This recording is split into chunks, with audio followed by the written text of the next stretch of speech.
everybody. So today we are going to start adding the watercolor to our little landscape vessels. So what you are going to need for this activity is you are going to need a bucket of water, your paint palette set, a paper towel, and a paintbrush. You may also want to use a little spray bottle to mist your watercolors, but you don't necessarily have to do that.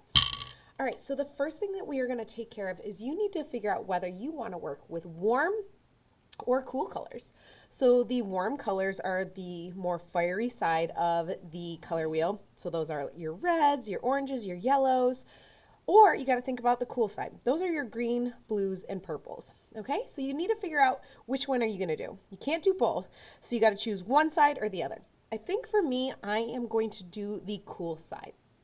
So if you've ever worked with watercolor paint, you need to make sure that your watercolors are really nice and wet.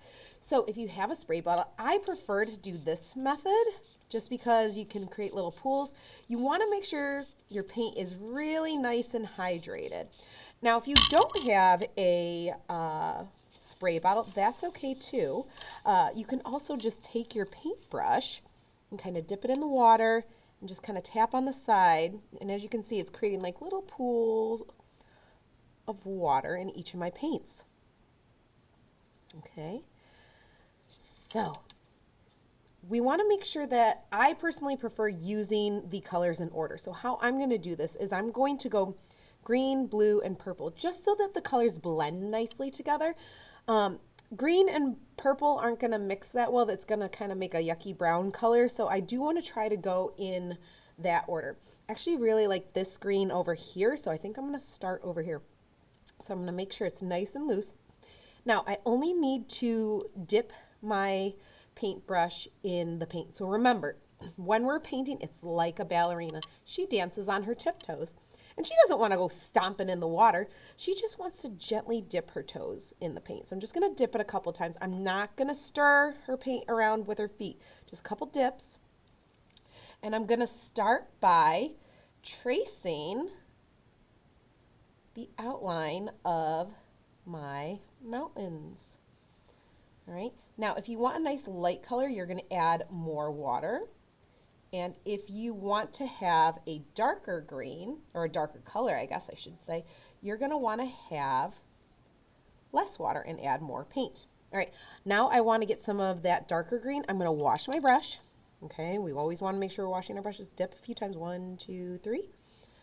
And I'm going to put it right next to it so that they start to bleed and blend. All right. Now I'm ready for my blue. I think I'm going to use, this is a really pretty blue over here that I really want to try to use. Okay, that's ready to go. Here we go. And you can go on top of it. You can kind of smear it around a little bit. I want to just go slow and try to stay in the lines because sometimes watercolor can be tricky. Now we're only painting the sky. We're going to leave everything else black and white like below.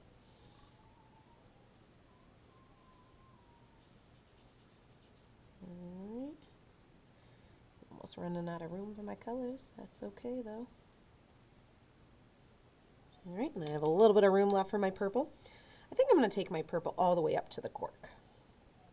Let's see. Ooh, maybe I might do this purple down here. This is really pretty.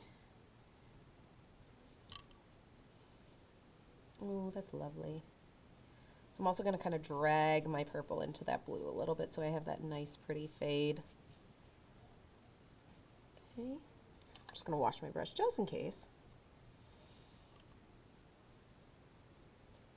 But I'm not going to paint in those reflections. I want my bottle to look like it's made of glass. I'm going to leave those areas white. All right. I think I'm going to add a little bit of purple, the darker purple up here since I have so much of this pretty color.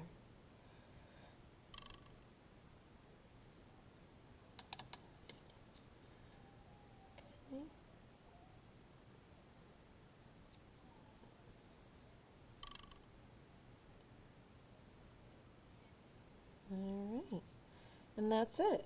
And we're gonna call it a day. So that's kind of what it should look like for your painting. All right, guys, I can't wait to see what you do. Remember, either warm or cool colors for your painting. Be sure to wash your paintbrush in between color changes and dry it off on your paper towel. Have fun, guys.